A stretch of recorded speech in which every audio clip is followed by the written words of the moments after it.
I don't know about you, but I was excited last night to see a very real and passionate and relatively substantive exchange of ideas about America's role in the war between Russia and Ukraine. Now, we've tried to talk about it here on the program, and I want to reiterate, Russia's the bad guy in this. Ukraine is the victim. I want them to win, but I also don't see how we're headed toward a resolution of this conflict. And it's weird to me that no one in power here in Washington, D.C. will even entertain the idea of any kind of negotiations. If you suggest maybe we should begin negotiations for peace, you're called a Putin sympathizer or something. And that doesn't make sense to me, but I'm not running for president.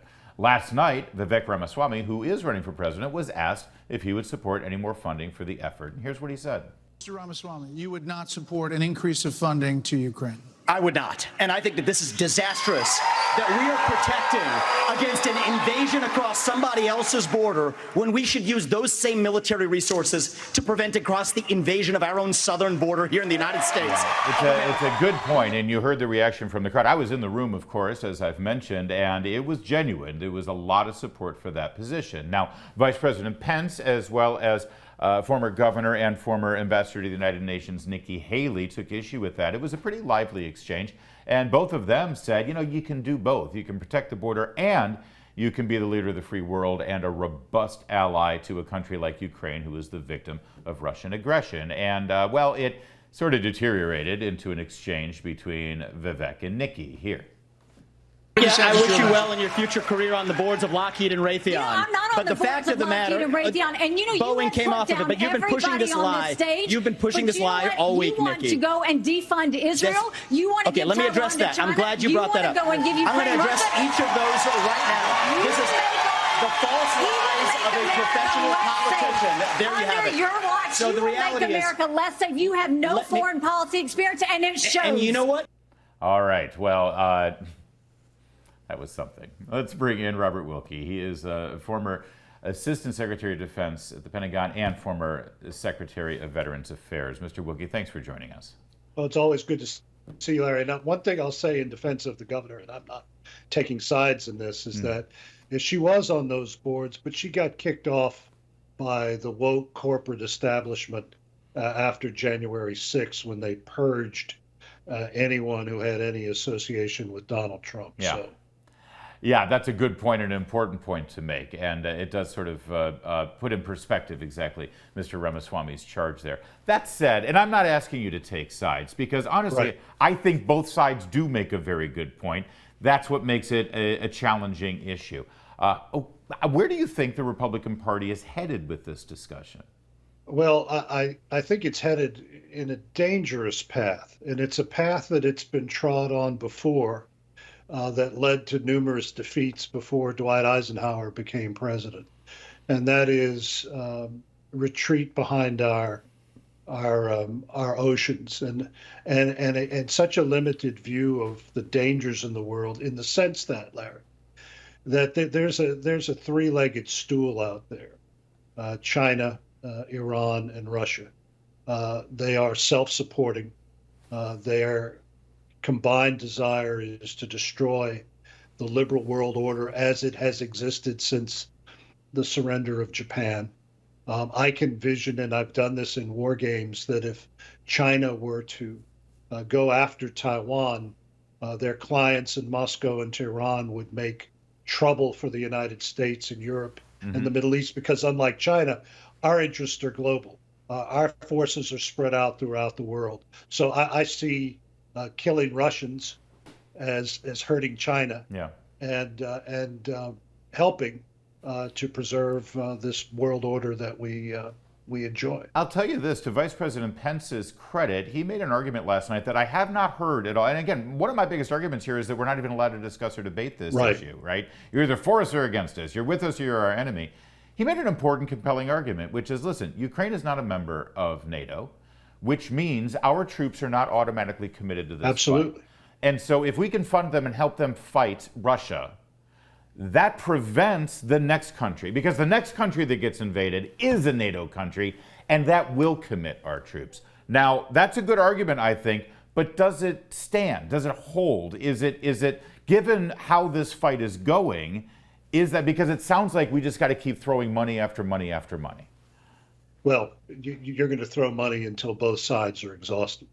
And one thing that I've said when people have castigated President Trump for saying he would end it, I can envision, having worked for him, what he's going to say.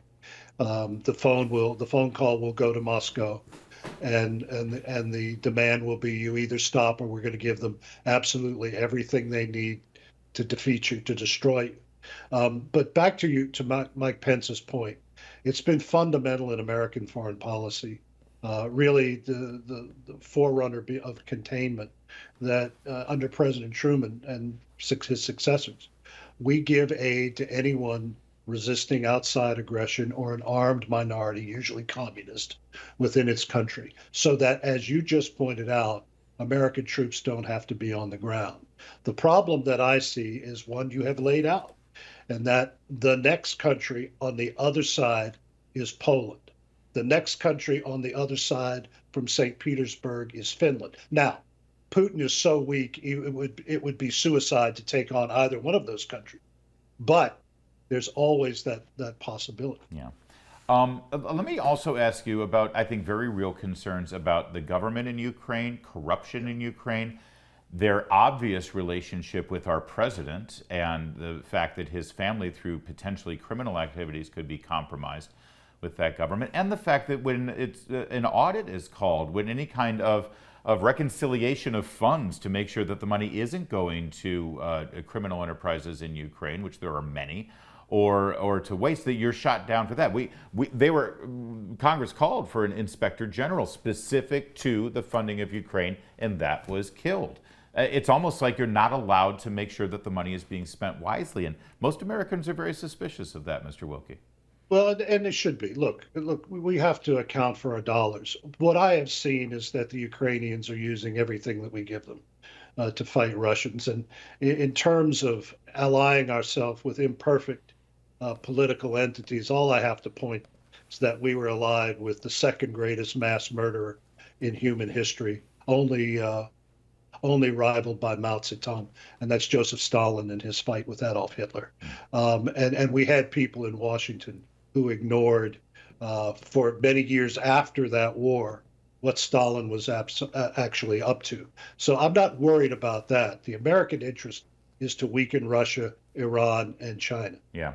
And finally, the morning of this debate, when this became such a hotly contested issue, we saw the, how shall I put it, the tragic plane crash that coincidentally happened to have Mr. Prigozhin, the leader of the Wagner Group that just attempted a military coup a couple of months ago, and many of his top aides. It was really a fluke, that accident, Mr. Wilke. Well, really, what are the odds?